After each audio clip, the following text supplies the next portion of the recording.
नमस्कार, लाल किला पोस्ट में आपका स्वागत है। हाथरस में हुई गैंगरेप की कथित घटना का सच क्या है? क्या हाथरस की घटना की आड़ में दंगे फैलाने की साजिश रची गई थी? इन दंगों के लिए कौन फंड कर रहा था? ये फंड कहां से और किसके हाथों से आ रहा था? दंगे कराने की जिम्मेदारी किसने ली थी? क्या हाथरस घटना की आड़ में योगी आदित्यनाथ के शासन को कटघरे में खड़ा करने की तैयारी थी? उत्तर प्रदेश के हाथरस में हुई बालिका की हत्या के मामले में ऐसे कई एंगल निकलकर सामने आए हैं कि जिन्हें सुनकर आपके रोंगटे खड़े हो जाएंगे।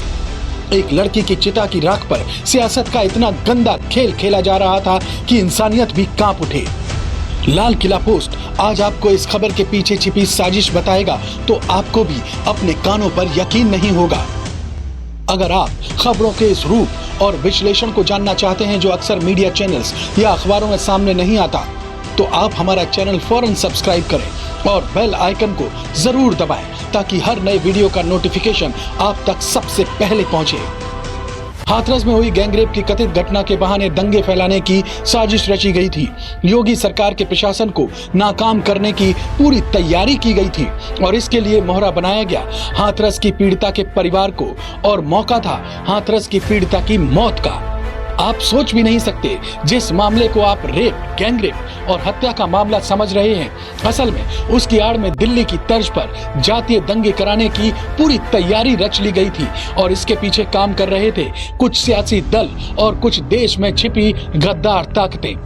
लाल किला पोस्ट को खुफिया सूत्रों से मिली जानकारी के मुताबिक चरमपंथी संगठन पॉपुलर फ्रंट ऑफ इंडिया इस साजिश को अंजाम देने की जुगत में था।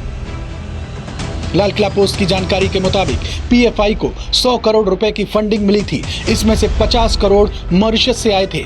ये पीएफआई वही संगठन है जिसका नाम सीएए के विरोध में दिल्ली में हुए दंगों में भी आया था। हाथरस मामले में भी पीएफआई के 4 गुर्गों को पकड़ा गया है और इन चारों की गिरफ्तारी हुई है मथुरा से।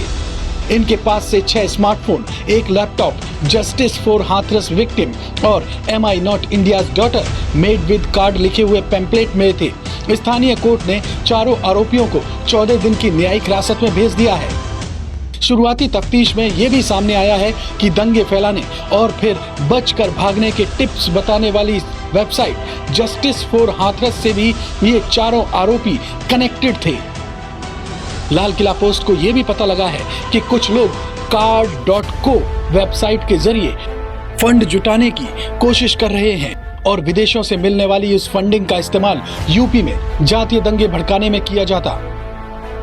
असल में पॉपुलर फ्रंट ऑफ इंडिया यानी पीएफआई से जुड़े कार्यकर्ता भीड़ जमा करने, अफवाह फैलाने, चंदा जुटाने का काम करते हैं। जैसे ही देश में कोई मुद्दा उठता है, ये संगठन उस मुद्दों की आड़ में देश विरोधी काम करते हैं। इस संगठन के कार्यकर्ता भारत के खिलाफ प्रचार करते हैं।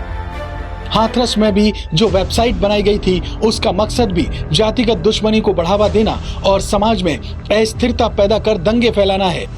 ये लोग ये भी मैसेज देते हैं कि दंगों के दौरान पहचान कैसे छिपाएं और माहौल कैसे बिगाड़ें। बहरहाल पीएफआई से जुड़े 4 लोग शिकंजे में हैं। पुलिस अब जांच करेगी कि ये प्लेटफॉर्म किसने और किस मकसद से बनाए। अब तक इन वेबसाइट से कितना पैसा जुटाया गया, जो फंड जुटाया गया उसे कहां इस्तेमाल किया और किस किस के खाते में पैसे भेजे गए। अवैध फंडिंग को लेकर ईडी भी मनी लॉन्ड्रिंग के एंगल से शुरुआती जांच कर रहा है। जल्द ही इस केस में कुछ सियासी दलों के नाम सामने आएंगे। जल्द ही कुछ चेहरे भी बेनकाब होंगे।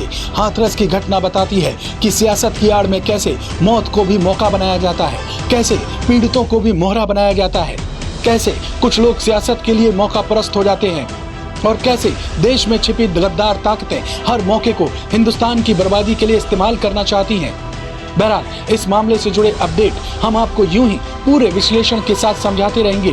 लेकिन इस खबर को लेकर आप क्या सोचते हैं? वो कौन से सियासी दल हो सकते हैं जो इस मुद्दे की आड़ में यूपी की फिजा खराब कर रहे हैं? कमेंट बॉक्स में जाकर आप जरूर लिखें और इस वीडियो को शेयर करें और हमारे चैनल को सब्सक्राइब करें।